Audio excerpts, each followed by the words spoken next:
Yo, Yo, talk to me.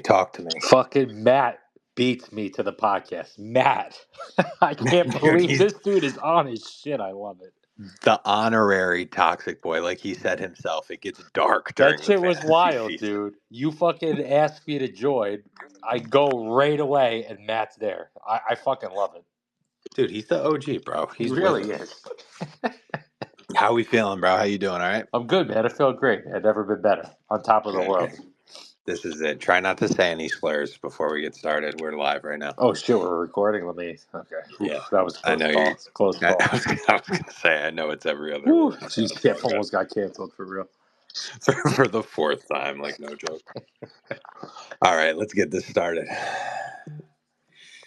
Welcome, everybody, to the Grand Central Fantasy Podcast. It's your boy Sean here, back at it again with another edition. I am joined, as always, with my boy Mikey Rock. Mike, talk to the people. Tell them how you're feeling on the very first regular season podcast of the year. Well, I am very excited about that. So pumped that we're here. The weekly podcast is back in action. I'm very excited to talk about fantasy football. Sean, it was a strange week one to me. You know, I made a lot of money, so that was cool, but it was just a Yes, me too. very, very odd week one with running backs kind of taking over, receivers, tight ends taking a major hit. There's a lot to talk about. There's a lot to dissect here, but I am just happy that I'm here with you to talk fantasy football. I appreciate that, bro. That was very romantic of you at the end there. Yeah, I try to Listen, come on to you a little. I appreciate that. Listen, here's the thing. Every Tuesday night, we are going to be here giving you exactly what you need, and that's the God's honest truth. No bullshit, no beating around the bush. And we're going to start off with what you need to fucking hear, okay? And that is the agenda of signing you guys up for the Patreon, okay? We have an insane amount of Patreon members this year. We keep getting new sign-ups every friggin' day. It's getting crazy. Listen, this is the time to sign up. Matt himself, he's been with us for a couple years now. He knows non-stop questions from week one till the playoffs. We are here for you right in your corner. Like I've said every week on this podcast in the off season, I do not have notifications set up on my phone for anybody except the Grand Central Fantasy VIP Twitter, okay? My family could be dead in a ditch. I would not know, but I am answering Matt's question on who he should use his waiver priority for, okay? So make sure you guys go to the link in our bio, grandcentralfantasy.com on Patreon. $10 a month just to get in. You can sign up for free, get our articles. Mike, I don't even know what's for free on there. What are you doing? Are you doing the rankings and the waiver priority for free? What are the people getting for free? Because I think you know better as our boy Dub joins the chat. And Dub, you might have to turn that profile pic to a happy Will Smith Vikings fan, because you guys are looking good. Yeah, he got the best out of my boy Sammy D. But what's free is the fantasy football rankings every week. I got them out early. I try to get them out as early as I can, usually Tuesdays. I'm going to put them out there. You get the waiver wire targets for free every week.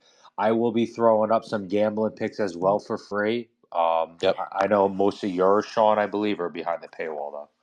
All of them are. Yep. Yep. All Yep. of them are. The gambling picks are.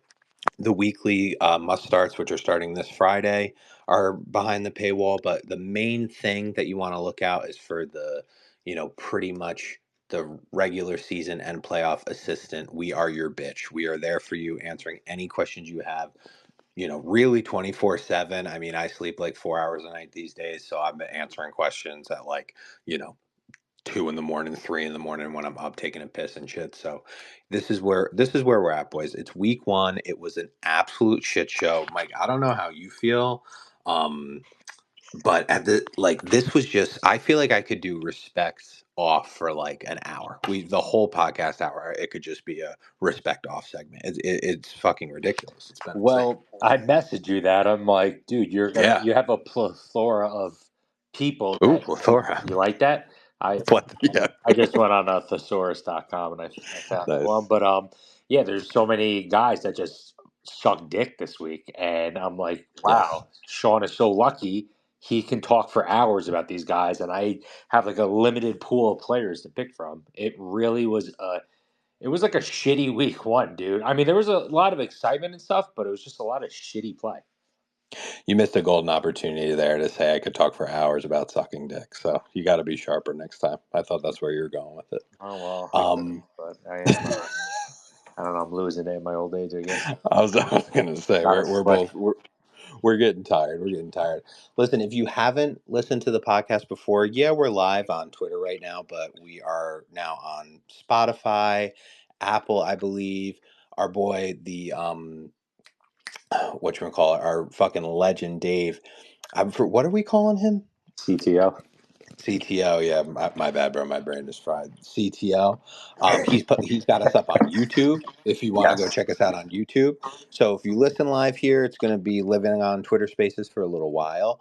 But the next morning, so Wednesday morning, we should have all this stuff out. So if you miss something and you don't want to come up on back on Twitter, we are on Spotify and YouTube, and I think Apple as well. But we start off with we're putting respect on these motherfuckers' names. Then we're taking respect off, which is kind of just like a recap of last week. Then me and Mike are gonna we're gonna tell you what we're looking forward to for week two, and then we ended up with starter shits for the next week. Now, the thing is, the format in the middle is going to change. I mean, I remember last year we were doing a lot of, trade market conversation and stuff. So the only thing that really stays consistent is the beginning of the pod. But Mike, before we get into the beginning of the podcast, just real quick, I think it's important. I really have to tell everybody out there, and I don't know if you've been experiencing this. It is panic mode city, right? I know Puka Nakua is out with the knee injury. Marvin Harrison Jr. didn't do shit. There's a lot of disappointments, which you will find in the first couple rounds. Like, honestly, I would say guys you drafted from the first to fourth round every year they might disappoint you in the first couple weeks, right? It's just how it is. Some disappoint you the whole season. I've been getting messages about trading, Marvin Harrison Jr. for the guy you took first or second round for, a guy that was taken in the eighth or ninth round just because they had a good week, right? Everybody needs to calm the fuck down. Stop getting your panties in a bunch. It's 1 week, just like the Jets having a shitty showing against the Niners. I'm not concerned. I think they're going to end up coming back. I like how the offense looks. Not trying to turn this into a Jets podcast, but we are famous on Twitter because of Mike's Jets reporting. And that's what people want to hear from us now in my mind. So everybody just needs to calm the fuck down. Mike, I don't know if you agree with that, but it's just getting out of control. No, I 100% agree. But that's, what we expect. Everyone's going to go into panic mode with certain guys, and we're going to shit on some of those guys very shortly. Maybe rightfully so or not, but you don't get to the point where you were targeting the guy all off season. He has a down week one, and you're ready to drop him for um, Jaleel Yeah. McLaughlin on the Broncos. Like, let's calm down a little bit.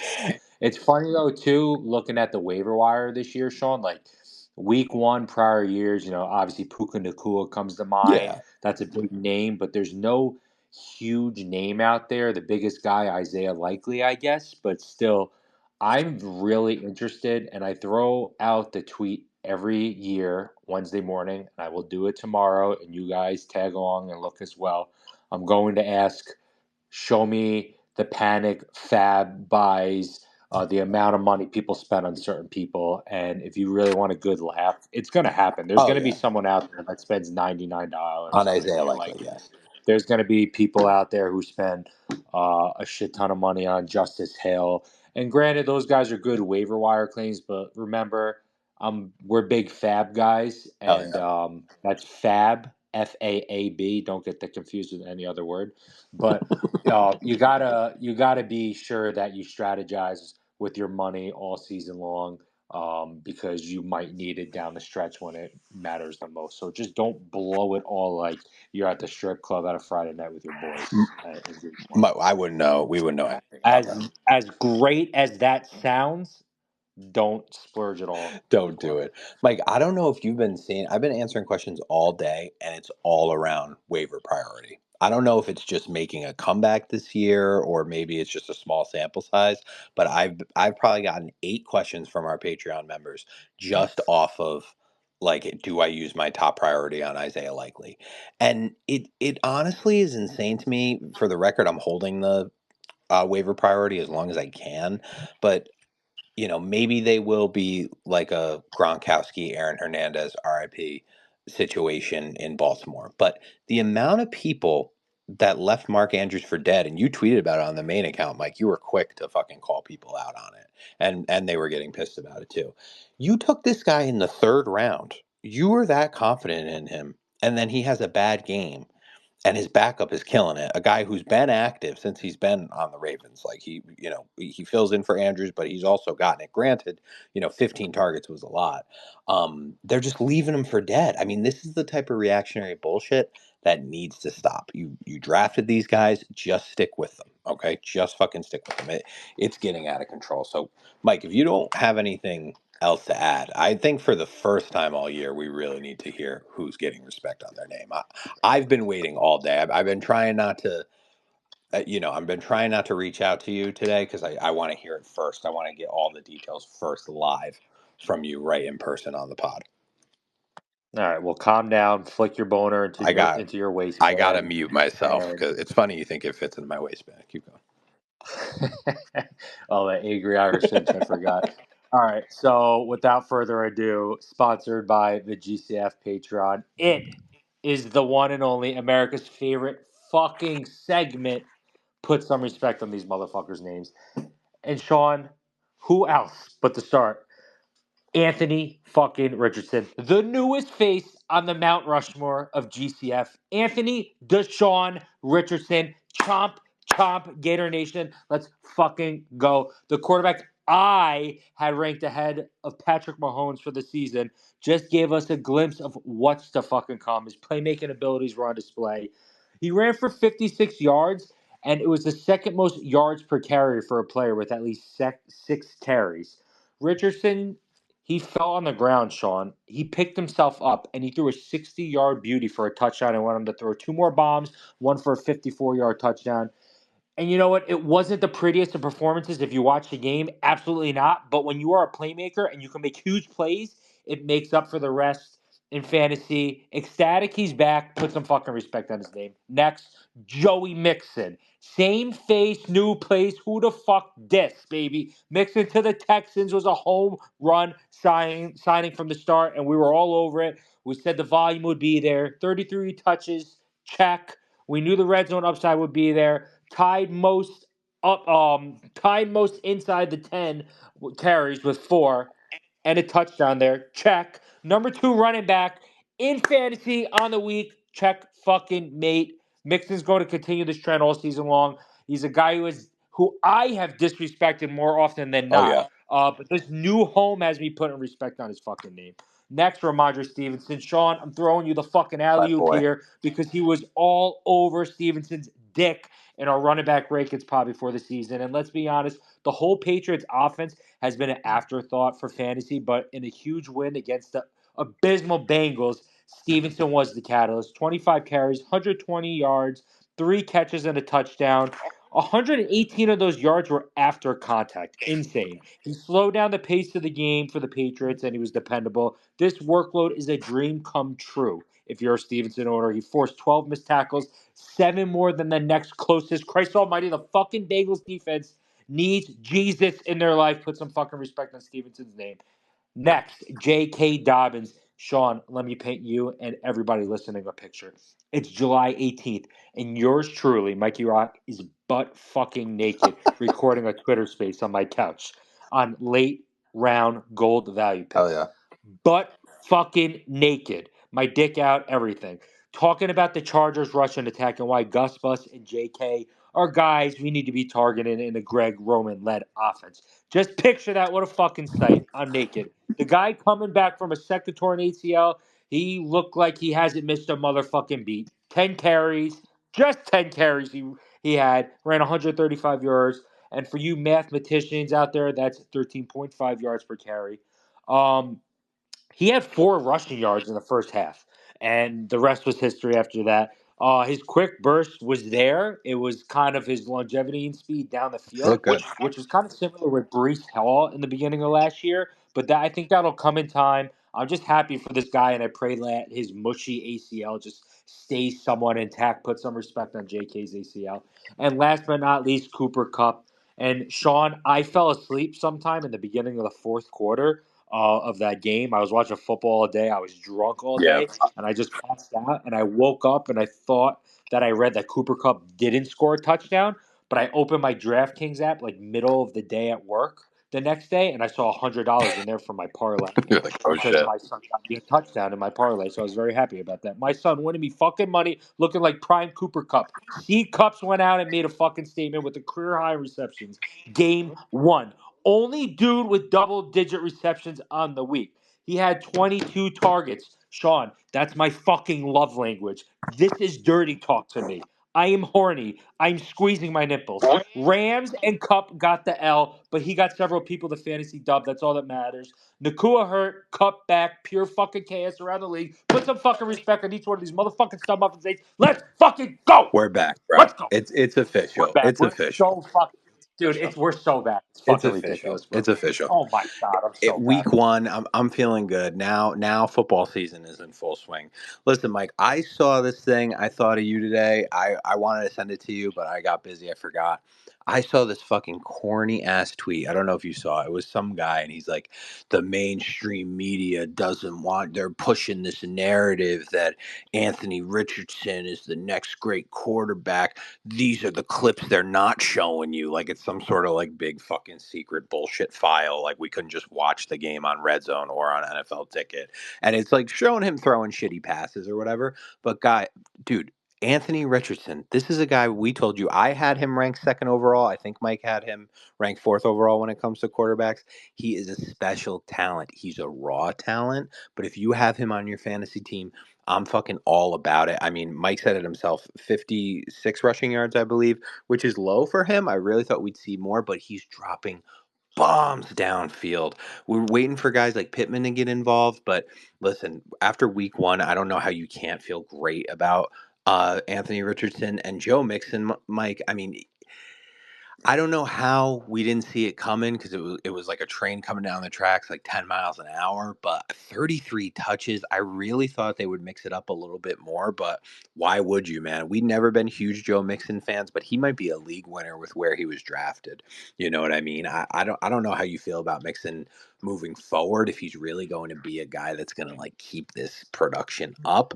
Same thing with Ramondre Stevenson. I mean, RIP everybody's fucking keeper pools were with or not keeper pools, survivor pools Survivor. with the Bengals. I mean, I use them in one of my things. If you guys are in any survivor pools, let us know about that. But I mean, Mike, where are you at? Just like let's talk about the running backs real quick. Mixon, Ramondre, J.K. Dobbins.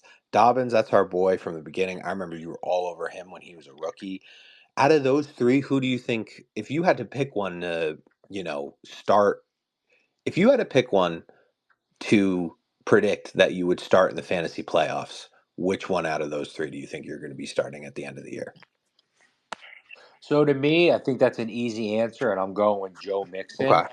And it's mostly because the offense he's in. It's mostly because he's going to be set up for um, probably the most volume in the red zone. I mean, when you look at the Houston offense, we always talk about them. It's no secret they're one of the best offenses in the league. I don't think that the Patriots are going to be involved heavily in their game scripts aren't going to be where they're leading most of the time is what I'm trying to say. Mhm. So I don't know if Ramondre Stevenson's going to be able to carry the ball 25 times a game. I could see him getting 20 carries a game here and there, but I don't think it's going to happen too often. But I think the carries that Stevenson's going to get are going to be efficient. J.K. Dobbins, I'm so happy he had that game. I'm so happy he's back. But let's be realistic. Injuries have always been a big concern with It's him, happening. and the Chargers are another team offensively that aren't as strong as the Texans. So Joe Mixon is the lone running back there. There's no one there really that's gonna challenge him for carries. and he's going to get a ton of red zone usage. He's going to score double-digit touchdowns this year. So to me, it's a no-brainer. I'm going Joe Mixon.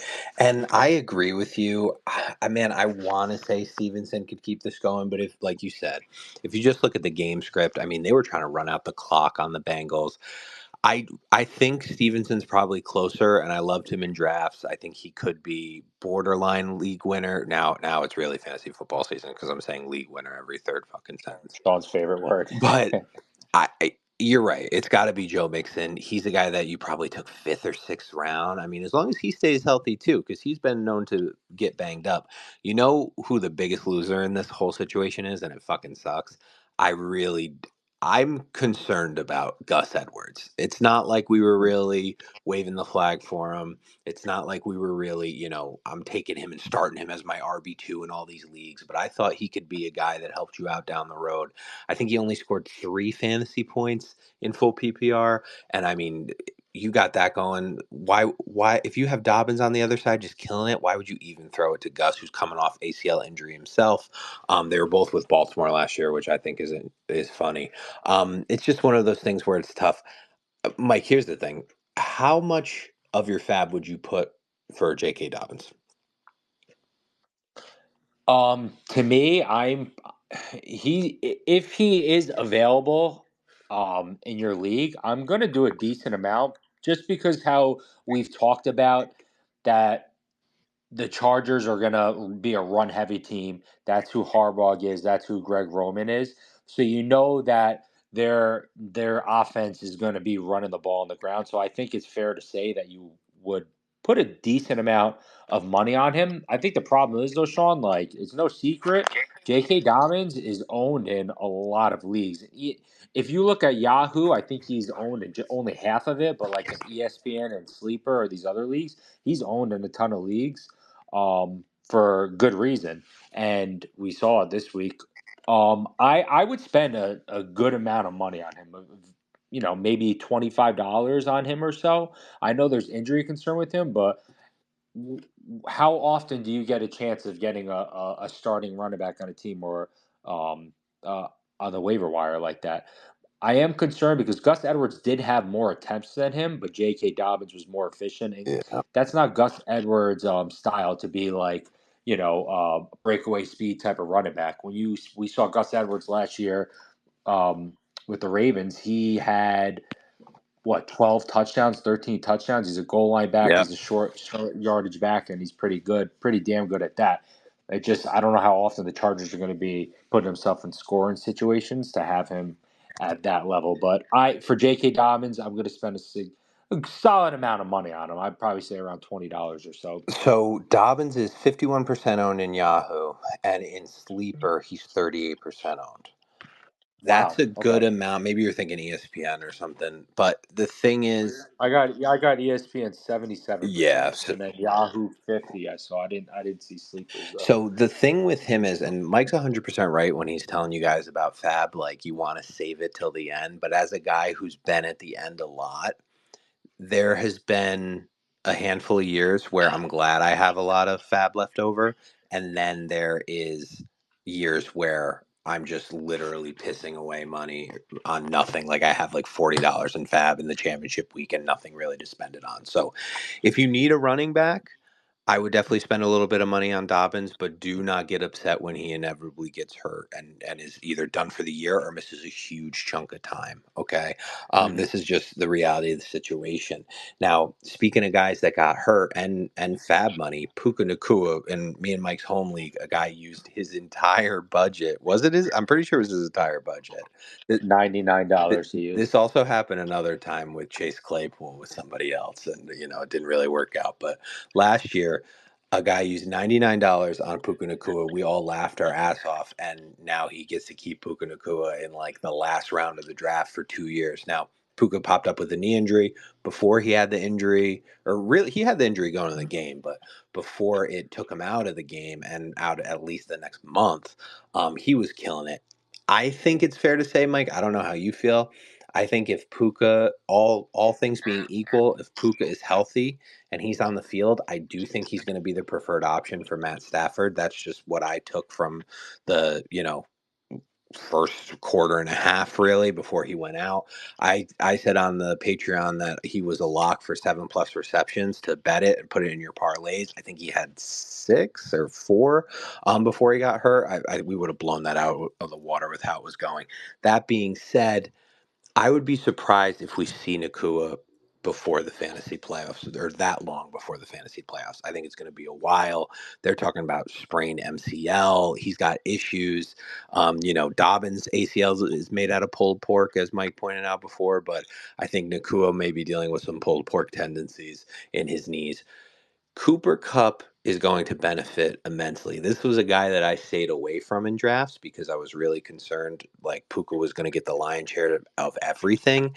And Mike, it was vintage Kupp. It really was. And I know that the Lions secondary sucks and, all the excuses, but how much confidence do you have in Cooper Kupp moving forward? It's hard for me to not have a lot just with watching him on Sunday night. I know you passed out, but you watched most of the game if you fell asleep in the fourth quarter. I mean, he just looked good. He was cutting it up on the fucking field, like no issues, no limitations, it seemed. I know injuries have been an issue, but I mean, this guy, again, he might be a league winner, drafted in the fourth round, putting up vintage Cooper Kupp numbers. That's like some of the best wide receiver numbers we've ever seen in fantasy. So, what's your take on Kupp before we get to respect off? What's your take on Kupp kind of in the short term and the long term, even if Puka's coming back?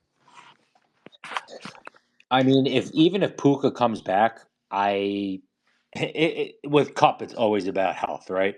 That's what it is. We've seen it before. Just a couple years ago, he was the Triple Crown wide receiver winner with receptions. He had 145 that year, close to 2,000 yards, and he had like over 15 touchdowns. So if Cooper Cup's healthy, he is going to be one of the best receivers in the league. Last year, he fucked a lot of us, me Oh including. yeah. With his injury, and he missed all the time, and he came back and eventually started to look good, but he didn't look like vintage Cooper Cup. He came into this season healthy, and Sean, it doesn't matter if Puka Nakua is healthy or not, and he's on the field with Cooper Cup. Cooper Cup's still going to eat. We've seen it before with three-headed monsters with the Rams, with Cooper Cup, Robert Woods, and who the fuck was the other wide receiver that was rolling with them? It's slipping my mind right Jefferson, now. Van Jefferson. No, not Van Jefferson. Before so they had someone before, but it's going to come to me later on in the podcast. But we've seen in the Rams room, three wide receivers work at once. We've seen it plenty of teams with three solid wide receivers and all of them eating in fantasy. Cooper Cup is like, is one of the best players in the last probably 10 years at the position easily when healthy, but that's always a concern with him. He's got to stay healthy. So in the short term, how can you not feel great? In my eyes, Sean, like there's a good chance he's going to be a top 5 wide receiver for me every week for the next upcoming weeks. But if he starts getting banged up and wear and tear and that nonsense starts happening, that's when I'm going to be a little concerned. And there's a very good chance of that happening, knowing him. Yeah, it's definitely a concern, but I feel like everybody at this point is you got to worry about injuries, right? So Yes. I'm Yep. I'm cautiously optimistic. I'm also very curious about this other wide receiver you're talking about. It wasn't OBJ, right? Oh fuck no, dude. Deshaun Jackson. No. I'm looking at the 28 Tutu Atwell, your boy. I don't know who it is. If somebody in the chat knows, we'd appreciate that, or message it, because Mike's right. I mean, they really do spread the ball around. R.I.P. Blake Corum hype. That where are all the people? Literally 3 weeks Yeah. ago. Right. What's up with That that? was like the biggest fucking deal ever. But Mike came into this bitch very positive. I'm proud of him. He really started us off on a high note. But if you've been listening to the Oh, podcast, Brandon Cooks. Brandon Cooks, who said it? Yeah. Nope. Oh, you just Me. figured it out? Oh, Matt said Tyler Yeah. Johnson. Nah, bro. Brandon Cooks. Yeah, Cooks did his thing too. Cooks is like, he's supposed to be like Tyreek Hill, but he just never panned out. You know what I mean? Like Tyreek Hill is Tyreek Hill. But do you want to give your opinion on the Tyreek Hill arrest, by the way? I don't think anybody wants to hear my opinion on I that. think I think they do, bro. It's crazy. That video came out. I was like, bro, like it's I didn't think it was real at first, and then Nick, shout out our boy Nick Flair, was like, "Yo, Tyreek Hill just got arrested." I was like praying that he wasn't gonna go to the game. I was like, I thought he was gonna be in jail because like everybody, I hate Tyreek Hill so much, like I can't stand it. But then the next thing I know, I look up and he's like catching an 80-yard touchdown. I'm like, Jesus fucking Christ, this guy. But He won me. He hit on a huge parlay. I posted that on Twitter. 4 touchdown pick. So good thing he I didn't mean, end up in jail. he's He won me balling. money. He's balling, but be careful if you're a pregnant woman or a child because he might beat the shit out of you. But Yeah, you're the next starter. but speaking of Tyreek Hill and our boy Nick Flair, before we get into respect off, a little preview respect off fucking CMC's Achilles because that is looking shitty. And I told our boy Nick Flair who's going to listen to this at the draft. I didn't want to push it too hard because his mind was made up, but with our first overall pick, he took CMC over CD Lamb and Tyreek Hill. So that Yo, did he talk to you yesterday? I know this is getting off track okay. about Christian McCaffrey getting hurt and not knowing what to do. With if he could drop somebody. Dude, he made it sound like he's like, oh, the only person I have to drop is That's what he Rodgers. said, and I said, And "Don't do it." he's all right, guys. He was losing by point 0.3 points. CMC gets hurt. Only person he could drop is Rodgers, who is his backup quarterback, and Kyle Juszczyk was the only guy out there. Yeah, You told him, I guess not. I said, dude, fucking drop Rodgers, bro. There's so many quarterbacks out there. Like yeah, that's Lamar true. Jackson's your quarterback. If you lose Lamar Jackson, are you really feeling that confident as 40-year-old Aaron Rodgers leading you to fantasy relevance? No, you're probably gonna end up making a trade or some shit. Drop fucking Aaron Rodgers and grab Kyle Juszczyk. He ended up winning, but here's the kicker, Sean. He could have fucking put CMC on his That's what IR. I was gonna ask. Yeah, we're supposed to. We can do that, So right? that's what I'm like, dude. Yeah, I'm like, dude, why didn't you put him on your fucking IL position or out position? Like, And pick up Mason. so we end up dropping Rodgers, and right after, I'm like, dude, you could have put CMC on your IL. He's like, whatever, whatever. I'm like, oh, Nick, you're killing me, bro. At least he got Mason. If I was able to pick No, anybody no, up. he got Kyle Juszczyk. Oh yeah, who has Mason? I'm not sure, but he got him, and he ended up, and he got his. I told him like he'll probably get like 3 carries. He'll get like 5 yards, and you win. And he ended up getting a couple catches. He killed the Dude, Jets. because I just traded him Rogers, and like he. Everybody's like, "Oh, Rogers, like get into it." Looking back, yeah, maybe he probably should have dropped him, but I mean, I don't Well, so know. but you drop Rod. I told him like, dude, drop it. You probably can get him back. If you don't, Baker Mayfield's out there. Yeah, there are There's a guys. couple quarterbacks out there you can get that are ballpark same area. It's crazy, man. It's crazy. But CMC, he's gonna be out. I can't like I said, we could this segment could be fucking miles long. It could be the rest of the hour. I'm telling you. It's absolutely insane. But in the immortal words of our friend Lloyd Banks, fuck living positive because negativity spreads faster. These are the motherfuckers we are taking respect off their names, and we are starting with our boy Friday's boy Patrick Mahomes, and for a little bit of extra spice, Travis Kelce. Patrick Mahomes 15.6 fantasy points and 6 points per passing touchdown leagues. Players with more points than Mahomes last week, Mike: Tua, Baker, Sam Darnold, Derek Carr, Jayden Daniels, all players you could have drafted after the 10th round. And Travis Kelce, 4.9 full PPR points. I mean, guys, we tried to warn you. We tried to tell you. I know people like, Chiefs fans Friday is going to say drop passes. It's always something, but he's not producing like a second or third round pick. So, I think the passes, Mike, I don't know how you feel about it. You'll tell me at the end. I think the passes run out after week 6. If we're not seeing monster fucking numbers from Patrick Mahomes this year, I don't want to hear any more third round pick bullshit, okay? Rasheed Rice did his thing, Pacheco did his thing, but from Mahomes' perspective, if you took Mahomes instead of Cooper Cup, you took Mahomes instead of a Joe Mixon.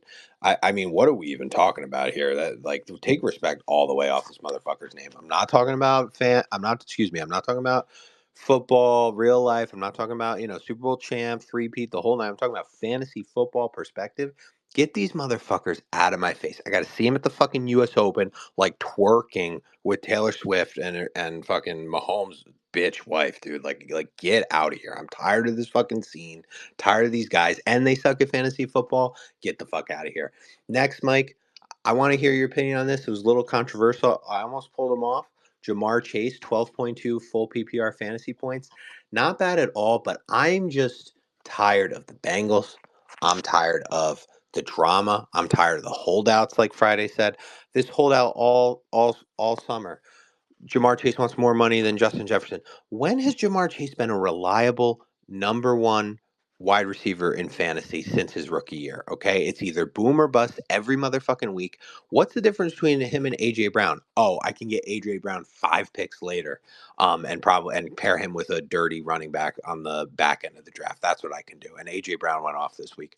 I'm tired of Jamar Chase. That was our boy in his rookie year, but now I just need to see it. You could do the Bengals in general. Shout out our boy Nick Flair too, because was dead on about, and you too, Mike. Honestly, with Joe Burrow being made out of paper mache. I mean, he's grabbing his fucking wrist already. It's like, what is it, or what is it? I sound like a guy that bet on them to win the Super Bowl, and I did, and I'm already fucking regretting it. I want to hit that cash out button so fast on my $100 bet, but it's only like $38. Next, Mike, I got your boy Double fucking down. Drake London. Okay, I can't believe I forgot to put him in here in my first draft that I sent to you yesterday or Sunday. I can't remember, but dude, 2.5 full PPR points. Mike, the ADP was in the second round, bro. I mean, what are we doing? We hyped him up like crazy, and then I'm watching Red Zone, and I'm like, why the fuck? I was genuinely upset. I almost went on the Patreon page and like apologized for the Falcons hype. B. John didn't do shit. Tyler Algier, however you say his name, he's like in the backfield more. It's the same shit, dude. It's the same shit. New coach, same shit. It is 1 week. I'm hearing the excuses already. Cousin's fucking surgery hasn't been that long, blah blah blah blah. But it's like already we're dealing with this bullshit. I'm over it. They're playing the Eagles this week. If they get their ass kicked by the Eagles and Drake London doesn't get in the end zone, you're playing in a game where Kyle Pitts scores a touchdown, but you don't score a touchdown. Give me a fucking break. I'm over it. Respect off Drake London. You better fucking show me something. Next up, Chris Olave. Same type of shit, Mike. 2.1 full PPR fantasy points. You're telling me fucking uh Shaheed or whatever the other wide receiver is the guy. Derek Carr's balling out, throwing it to everybody else. Maximum credit to Mike for selling you guys on his fucking Alvin Kamara agenda. Not 1 year, not 2 years, but 3 years in a row. Mike has been telling you guys to take Alvin Kamara, and people have been laughing at us, saying it's a fucking joke, and they're taking Chris Olave second round, but punting on Alvin Kamara, who finished in the top 5 of the running backs again. Okay, respect off Chris Olave. I'm glad I don't have him anywhere. He's such a fucking nightmare. Next up, we got Giants offense. Now this I had to, when I was typing it out today, I had to kind of be a little honest with myself.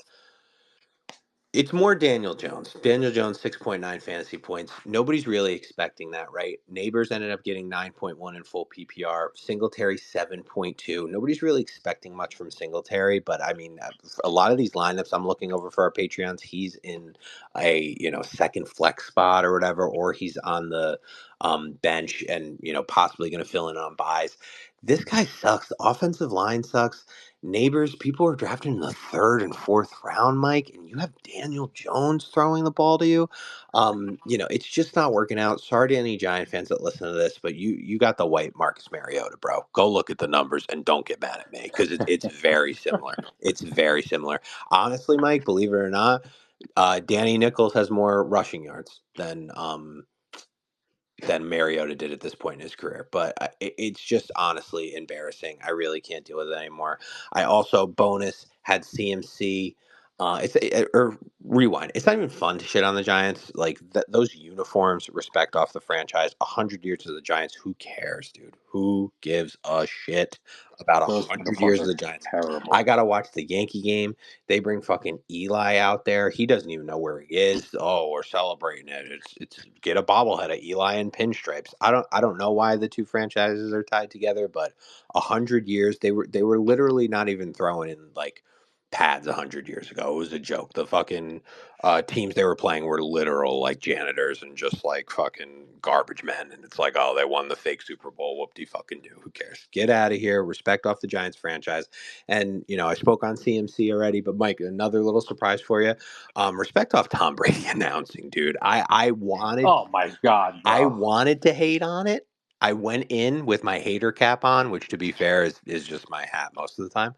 Um, and I was pleasantly surprised at how easy it was. I mean, so many silences that he just didn't say anything at, just total like garbage, just absolute garbage. I really can't believe it. And they're paying this guy, what, like 20 million a year to do this shit over 10 years. I think no, way more than that, Good dude. fucking luck. Good fucking He's luck. getting like 40 million. He's getting something crazy. And it was like just so cringy. And he was making my boy Kevin Burkhardt look so fucking bad, dude. Who has been incredible. Oh, he's great. Incredible. And he was with the Mets early on. Like, it was like some guy in the background. He worked his way up, doing World Series and all this shit. And like Tom Brady's making Kevin Burkhardt look bad. Like, how pathetic. Burkhardt's But whatever. hustling, dude. Like I would say, Oh no, he's killing it, dude. He's all over the playoffs and the baseball. He's always he's been with the NFL for a few years now on Sundays doing games. He's very good, I think. But it would be like awkward silence and like Burkhardt wouldn't know how to feed off of like Tom Brady's logic behind things. It was really weird, man. I was very he surprised. was over I thought they would do prepared. He better. was over prepared. It's like he needed you to know that he like knew all the linebackers and like their moms' names and shit. And it's like, all right, dude, but like it's you're asking Burkhardt to throw the ball and catch it. Like you're making him look bad, but it's like it's Brady's spot to fucking say something. It was right off the bat. They started the game, Mike. They started the game, and it's just like dead air. And I'm like, is Brady on this shit? And he's like, oh yeah. So, and they're all calling him TB. Aaron Andrews like, yeah, TB. What do you think? Get the fuck out of here with this shit. Get the fuck out of here. But yeah, let's move on from that, Mike. What do you think? Yeah. Respect off these motherfuckers. Hate, hate, hate, hate, hate, hate. Hey, hey, hey. No, I love it, man. It's a good list. I wanted you to add Zamir White. I was hoping he'd be on there because Yeah, people were ramping him up and I was shitting on him. He had 6 yards on 6 touches at that's halftime. He fair. lost a fumble in the third quarter. And our boy, blast from the past, Alexander Madison, Yes. scored a long touchdown. He outsnapped Zamir White. Not looking good, Zamir White fantasy owners. Not looking good. Yeah, I'm fucking pointing out all you motherfuckers that were talking shit to me. Fuck you. Mahomes and Kelsey, dude, these people are frantic right now. Frantic. You wasted a second round pick on Travis Kelsey. You wasted a third round pick. These are premium fucking picks, and they're sick right now, Sean. They're fucking sick. And all I have to say is, you did it to yourselves, idiots. You did it to yourselves. These dudes, they're just not elite fantasy players at this point in their career, especially Kelsey's older. Mahomes, they're great players. They're goats in the NFL. And Oh yeah. Patrick Mahomes will continue to be a goat in the NFL. But the return value is not, you're not going to get what you paid for on them. It's just not going to happen. You overpaid for these guys for namesake. You don't know fantasy football because you drafted these guys so It's early. I'm casual. sorry. Casual. Yeah, Casual. that's what it is. You see the name, you go, oh, I have to get him. Like Mike Bowl in all of our leagues. Jamar Chase, dude, crying for a contract, crying about his head coach. I have food poisoning. I have my period. I lost to a rookie head coach, Mostly period. one of the worst graded teams in my own house. You fucking suck. You're pathetic, dude. Like, and Joe Burrow should be on this list too because Yeah. I keep seeing the videos now. Like, I feel I was like, fuck Joe Burrow and stuff, and then about mostly about the risk. I'm worried about his future, and then all these fucking Twitter doctors and Google doctors, really sold me on Joe Burrow's healthy and he's back. And they fucking fooled me. Shame on me for buying into it. I see the videos of him shaking his wrist. Something's not right with that fucking guy, Sean. And that's not good news for Jamar Chase owners. I'm very worried about that. It's only week one. I'm not going to be in full blown panic, but that is something that I'm very closely keeping my eye But on. and like But Jamar, Higgins out already. Like we start with the bullshit already. Like it's already looking like fucking terrible. yeah, I mean they hit their glory time when they went to the Super Bowl, and it's just been downhill from there. And it's not easy to work your way back up. It's not looking good. But you know, who else did you have on here? You had Chris Olave. Dude, that was really disappointing, especially That's since your Derek boy. Carr was fucking balling out, dude. And I think, like, you know what? They went up really early. Carr was throwing the deep pass to Shaheed. Kamara was dominating. They were up early. Game plan, got out of hand. So the passing kind of went away. Derek Carr only had 23 pass attempts, but, like, dude, that's a second round pick. We want to see him more involved. I don't think the Saints are going to be in that position where they're ever going to be blowing out a team again. I think it's going to be a lot closer competition with them. I think that's way better in the game script for Chris Olave. But as of right now, dude, fucking goose egg in my book, 0 out of 10. That disgusting. Drake London, I can't panic. Don't panic. I can't panic because I literally was in the streets running around in my fucking Falcons thong screaming A-Town, we're back on like every Mike podcast we had Thuggins, dude. all Mike offseason. Thuggins. Exactly. So I can't panic. I know people are like they showed like one video of Kirk Cousins like not be like throwing off his front foot. I'm like, all right, calm down. It was his first game back. I told people too, especially everyone that I was behind Atlanta, but I said game one against Pittsburgh defense. All Kirk Cousins gotta form some chemistry, get back on track. I was not feeling good about that game against the Steelers defense. But Sean, you said something about target share or game script or whatever. From what I saw, their snap count percentage, Bijan Robinson was on the field 89% of the time. Drake London was on the field 100% of the time. Darnell Mooney, 95% snap count. Pitts, 96% snap count. Don't you dare don't you fucking dare compare this offense led by my boy Zach Robinson to Arthur Smith. He knows that he's got to have his fucking playmakers on the field, and they've been on the field from day one. Did they do anything? Absolutely No, not. But he had those motherfuckers on the field. So I'm just throwing that out there. I'll always back my boy Zach Robinson up until he gets fired out of the that Saints. is your boy. Eh, Mike Thuggins in full effect, boys. Mike Thuggins. let's fucking go. A. And then who was your last one? The Giants. Oh, dude, that was literally the best part of my Sunday was having the pleasure of Kinda. watching Daniel Jones and that offense. That stupid, fucking confused look and just him stealing money right in front of everyone's faces just brings like pure joy to my fucking heart. And don't worry, we get plenty more of Daniel Jones because Brian Dable said he's not benching him. Oh Rightfully yeah. so, he shouldn't. But that brings joy to my life. He's earned this, dude. He's earned this. More pick sixes since that $160 million contract than touchdowns thrown. And That is fucking insane, Mike, Sean. when you sent that in the group chat and you're like, is this real? I was like, that's definitely some internet like brain rot fake shit. Like there's no way. And then everybody was covering it because it's true. And before we move on to week 2, because as usual, the wrap up runs so fucking long, but it kind of has to happen after week 1 because so much shit was crazy. Like, dude, you're like, yeah, Zamir White. Like, bro, I had a whole other list that like would have been perfect too. Like, there's so many fucking guys to go off of. But if I get another fucking question about Wandale Robinson, and I think he had like I said it before, I think he had like fucking 9 fantasy points or 11 fantasy points or some shit. And people are like, yeah, I know Daniel Jones is throwing him the ball, but you can't sleep on 15 targets or whatever.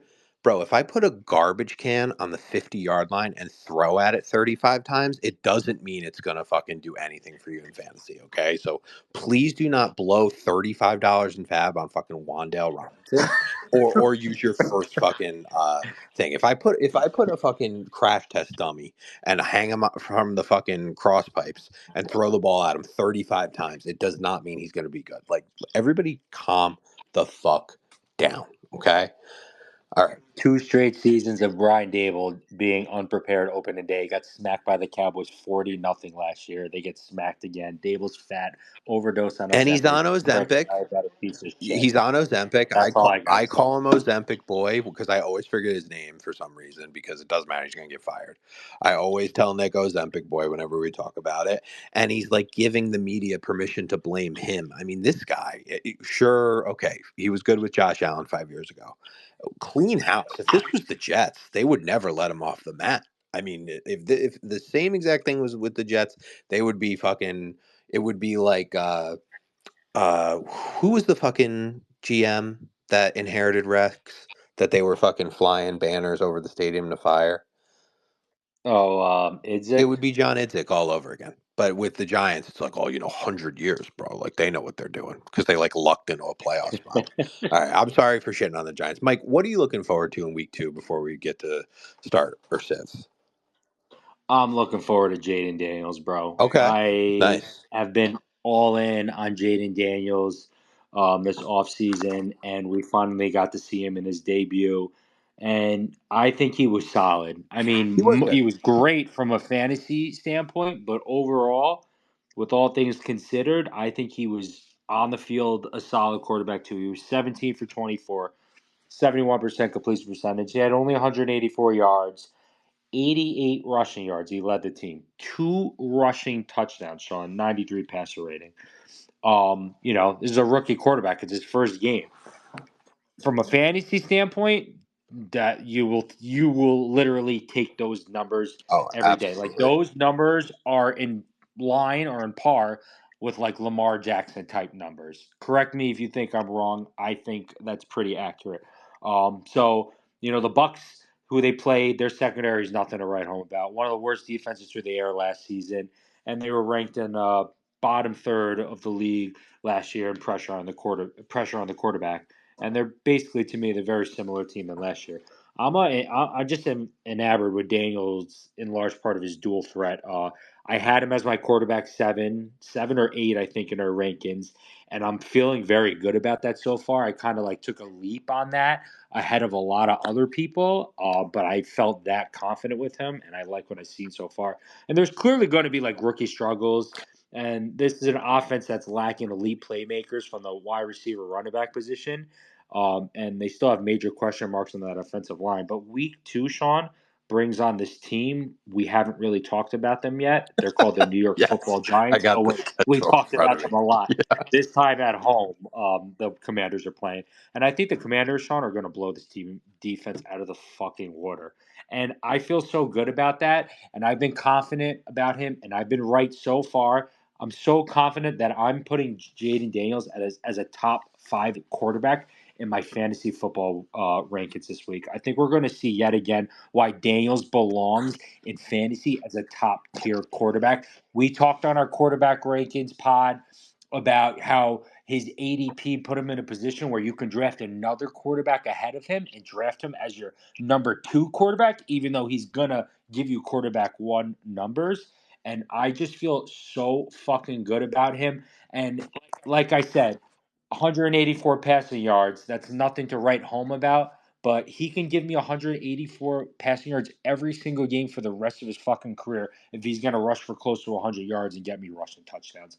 I can't wait to see what Jayden Daniels is going to do against the Giants this Yeah, week. man. I'm afraid you might have hit this one out of the park, honestly, with Jayden You should Daniels. be afraid, bro, because I'm going to fucking be, it's going to be Gloat Yeah, City with Mikey, you're gonna bro. be insufferable with it, but it's fair because at the end of the day, I mean, you had him super high. I think I had him 11th maybe or maybe 10th. I got to go back and look, but you had him pretty high, and I was like, oh shit, like that's fair. I get it, but you're right. There's gonna be rookies. You had him 13th. 13th, I have them and all you had him written down 7th. right Uh, I here. pretty much had like I put Caleb high and you put him high, and I just think if you go back and play that clip, I think you're gonna end up being right. Like everything you said then is ringing true now, where it's like his game translates better for fantasy. Like Caleb won, and Caleb's my boy, but Caleb won. The Bears won. It was the first rookie week 1 win since David Carr in like He did. with the He did Texans. absolutely nothing. He did, It yeah, was Will Levis but taking that one. it was like embarrassing. Like his actual Yeah, numbers were but he horrible. painted his nails He did to the bears. Bears, the So Bears. I mean, Yeah, Mike actually yeah. had an So amazing quote about that I want to put on a T-shirt, but I'll save that for behind the paywall, or just Matt if he DMs me, I'll tell him. But you know, at the end of the day, it's like Mike said, yeah, everybody's pumping up Caleb, who I love. I think he's gonna be great, but his numbers were a fucking joke compared to Jayden Daniels. And yeah, Mike, like you said, there's going to be rookie struggles, but he's got a lot of runway here, Mike. He really does. I mean, Giants this week, then the Bengals, then Arizona, Cleveland. That defense is no joke, but Baltimore's not scaring me. Then they got Carolina, the Chicago defensive thing. I'm not really. I don't think they're going to be able to replicate that week in and week out. Then they got the Giants again. Then in week 10, he plays Pittsburgh, Philly, Dallas. So we do hit it right before the bye, but I think he could really light this thing on fire over the next couple weeks. So I'm all in on Jayden Daniels as well.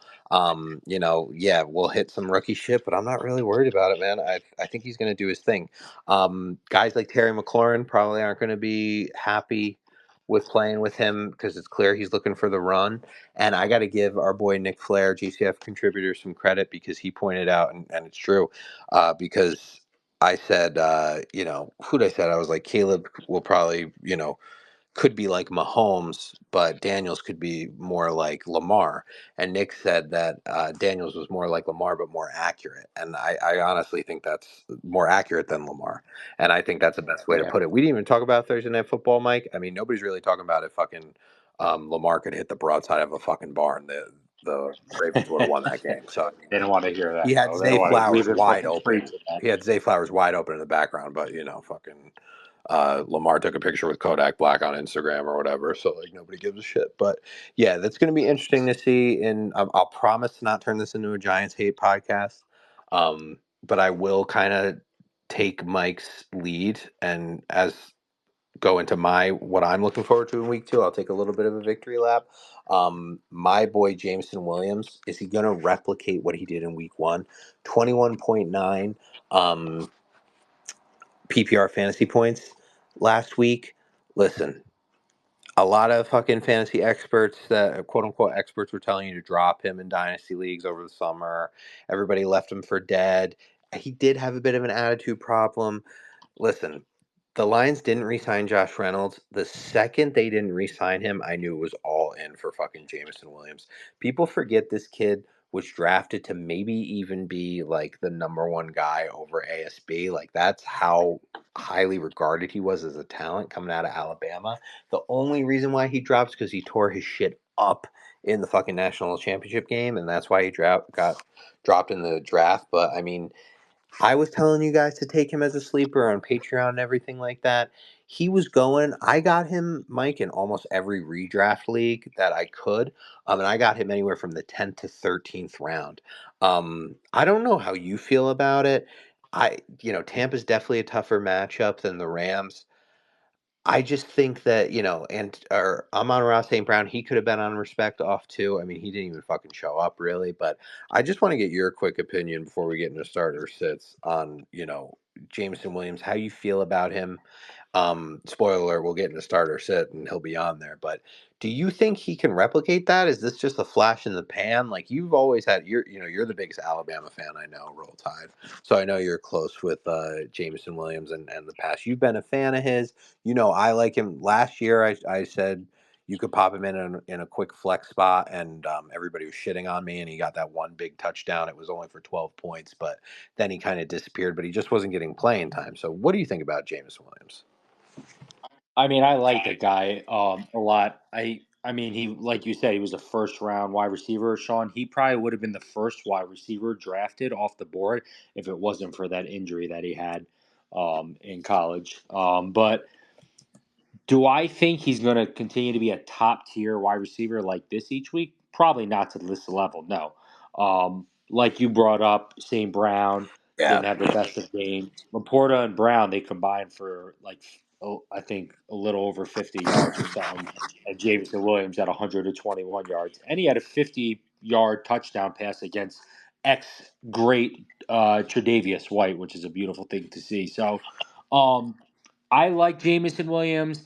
He came back from that injury. Like you said, he had an attitude problem. There was, he wasn't really getting a lot of targets last year. They were saying also maybe because his route running wasn't great. It's it looks like a new Jameson Williams to me. He looks confident out there. He looks like a guy who's having fun. He looked the part of a first round draft pick. That makes the Detroit Lions even more dangerous because across the whole board for the Lions, they're fucking stacked. So I don't think that he can replicate week one each week. I don't think that he could be a top 10. I don't think he will be a top 10 wide receiver each week because you're not going to have this flat of games from Amon-Ra St. Brown and Sam Laporta this year. But I definitely think that he's a guy who can be a wide receiver too safely in your rosters moving forward if you can continue this level. This isn't just some guy like an undrafted wide receiver. This is a guy who was a highly touted wide receiver and would have been the top one in that draft class. So it's going to be interesting to see because there's so many mouths to feed in Detroit. I mean, David Montgomery had a hell of a game too. You got Gibbs, you got plenty of talent over there in Detroit. But I think if you drafted Jameson Williams, and if you got him, it was after the 10th round. If you did that, touche to you, you got a stud, you got value pick right Oh there. yeah, absolutely. And I don't think he could go in the be a wide receiver one all year long. It's like I'm just looking at Yeah, flex play, bro. Like in one league, I kept Puka with like the 10th round pick. He's going to be out for at least a month. I got Jameson Williams. I'm hoping I could just slide him into that. I actually had Puka in like the flex somehow because I'm stacked a wide receiver in that league. I want to slide him in and just set it and forget it, not really worry about it. So we'll see. Again, this is what we're looking forward to, not what we're predicting. We can hope for that. And Mike, before we go to starter sits and wrap this up, we got a question from David Fior, our follower, and this is pretty no brainer to me. So, a question for you that I don't see talked about enough: should fab percentage spent be increased as the size of the league increases due to the scarcity of available free agents? Now that I'm reading that out loud, should fab percentage spent be increased as the size of the league increases? Uh, David, if you're talking about like the amount of money each team gets to spend, I would say that yeah, it should be increased if more teams are added. If you're talking about like teams should like if they have to spend the fab, are they supposed to? I'm not really sure what you mean, but if you I'm taking it as he's saying that say his team it's a 12-team league, but they're expanded to 14. Should should all the money be increased that you could spend? That's what I'm and I'm getting out of thinking it. yeah, I don't think it matters honestly either way. That's how I feel about fab. People always ask, "Well, how much fab do you have to spend?" To me, if it's $100, everyone has $100. If it's $250, everyone has $250. To me, it's the same shit. Overall, the money's valued the same no matter what because everyone has the same amount of yeah, money. I guess it's just more Um, competition for the players, which is like whatever. You know what I mean? I get, yeah, Weird yeah, I question, guess. David. David, subscribe to Patreon for $10 a month so we could answer your Where questions do you more even in depth. see this? It's in the He asked this in this Twitter space. no, it's like from oh no, it's like it's on something you tweeted. Oh, I thought it was a Twitter space, but it's not. And I Oh, said okay. we All answered right, that. no, because I'm like, where the fuck is this question? My bad, Dave. We gave you the Patreon treatment for nothing. Make sure you subscribe. And I messaged him like we answered this because I thought he was in the chat. He's probably like, "What the fuck are these guys talking about?" All right, Mike, take us home with rapid fire starter sits for week 2. Okay, shit like this and the must starts. It's always like tricky because like it's so early. You know what I mean? Yeah. Um, Mhm. First off, Jameson Williams versus Tampa. You starting him? Yeah, 100% starting him after what we saw. That's a no-brainer. He showed his potential. He's feeling good. Bucks defense very similar to last year. Fourth most yards they gave up last year. Eighth most receptions. You got to start him after what we saw. I'm starting him as well. Brian Thomas versus Cleveland had a nice play, good flex numbers. I think it was 12 PPR points last week. He had that nice touchdown. Cleveland's tough though. I think I'm going to bench him, but I like his ceiling for the rest of the year. What do you think, Mike? Yeah, I kind of feel the same way. I'm glad you picked him too because he looked great, dude. I'm sitting him. I honestly loved what I saw from him, dude. He had that beautiful touchdown from Lawrence, who hit him in stride. There was like a nice angle from like farther from behind, and you just see him cutting across the field, and Lawrence making a perfect throw. It was really nice. Led Jacksonville in target share receptions, but this matchup maybe no, not maybe. It's going to be a lot tougher than the Dolphins. We're talking about a defense that's been discussed as possibly one of the best in the league. I love Brian Thomas, especially in Dynasty if you got him, but not this week.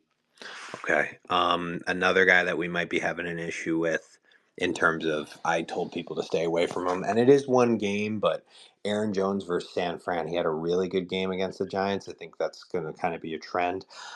I'm probably benching him, even though running back seems a little bit thin.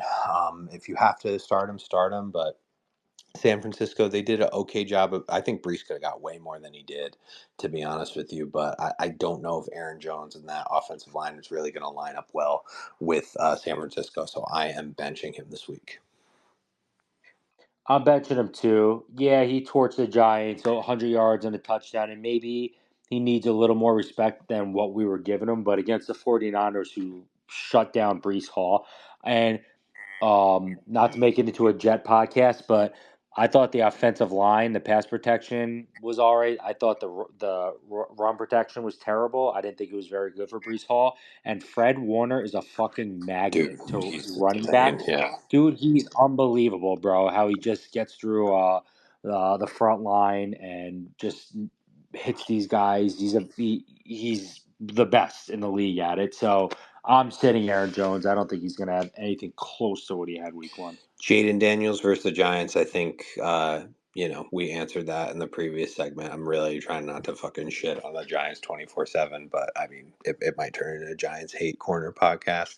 You're starting them, right, Mike? No, come on, dude. He's top five. I told you I'm putting him top five. I can't fucking wait. I hope he backs me up. Isaiah Likely versus Vegas. This is interesting. I probably wouldn't because I think they're gonna fire up my Mark Andrews. But what are you thinking, Mike? I really don't. I can't even guess what you're gonna say. I'm curious. Well, so in my mind, I'm thinking, if am I starting Isaiah Likely, that means is he a top 12 tight end to me this week, and I'm going to start him after what I saw, and I have faith in Mark Andrews as well too. Likely's just the hot target right now, but Andrews he's not dust to me, and coaches said before the season there's a bigger role coming for Likely, and they didn't lie. He played 53 snaps, he ran 35 routes. Mark Andrews played a ton of snaps too. He was on the field. But let's remember Mark Andrews is the red zone target there. I think there's a world where they both can succeed and be top 12 tight ends. Um, they're not going to both be elite players, but when you look at Baltimore too, they struggle from a pass catching standpoint. Obviously, you have Zay Flowers, but they always struggled in that department bringing receivers in. I think there's a world where Likely and Andrews can coexist with each other. I'm going to start Likely All this right, week. that's it. We'll definitely touch that in week 2. Zamir White at Baltimore. Um, Dude, absolutely fucking not. I hate what I saw from Zamir White. I saw my boy Alexander Madison getting more love than him, being more efficient than what he got. Efficient, yeah. And quite frankly, it's the Baltimore Ravens. They're going to shut Zamir White down. I am 100% benching him. I would start him if I had to in one league. He's my RB2 out of necessity, so I'm going to start him there. If I have any other option, I'm not going to start him. But it's very matchup dependent. He did get a lot of carries. He's going to continue to get the carries. The Raiders are kind of messy, but at the end of the day, I think he will be a serviceable flex towards the end of the year, but we'll see. We'll definitely come back to this. And Mike, another guy, like literally, we could have done a whole fucking show on like just respect off. Like maybe we should have, honestly, just shitting on all these guys.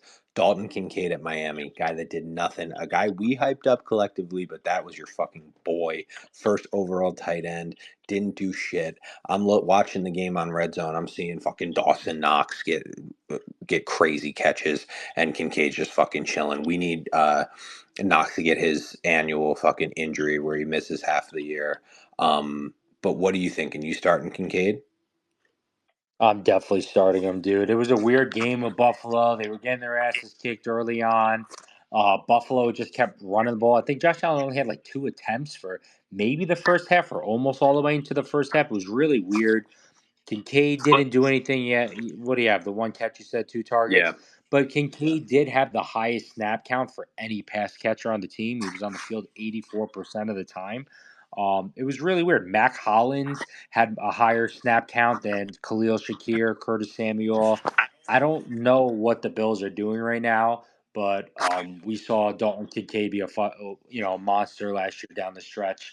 I still believe he's their best pass catcher. I'm going to double down on that. Fuck Billy for texting us and talking shit earlier about Oh that yeah. because I was on Kincaid's dick, and you know what? Fuck it, I'm still on it. I got to I that. can't take it back now. So. It's a miracle how many text threads I have muted, and I got to that like 3 hours later. I was like, I'm not even going to touch this one. And Mike, real quick on our way out, Dub asked, starting Xavier Worthy. That one was interesting. He's the fastest motherfucker going, but he just had that touchdown. Real good flex play.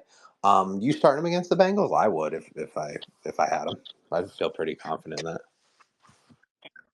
Yeah, no, I'm starting him against the Bengals. I have him in my rankings. Spoiler alert: I have him 29th, so I have him kind of as like a flex play right there. Okay. Um, he had huge numbers last week, and he has that potential to break away for a touchdown. His target share was a little low. I think he only had 4 touches altogether. Again, he's a rookie, he's just starting out, but he has that breakaway speed where all it takes is one run, or he can. I can see him having like 2 catches for 90 yards and a touchdown. I'm starting him. I'll put him as a flex play. All right, awesome. So I think that's it. Mike, it feels good to be back, bro. It really does. I can't believe we're doing It really yeah. does, dude. And I must say, we did a fucking fine job. Another banger as usual. Make sure you guys are subscribed to Patreon. Constant advice. We are there for you. You guys know the fucking drill by now. Our boy Jared knows, Dub knows, Matt knows. If you missed any portion of this podcast, you can listen on YouTube or Spotify tomorrow. We will be back every Tuesday at 9 p.m. Make sure you listen. Make sure you subscribe to everything. I'm going to pass out before my daughter wakes up at 3 in the morning to terrorize my life. And you got anything else, Mike? That's it, man. Fucking Toxic Boys are back like we never fucking left. Peace the fuck We out. out, baby.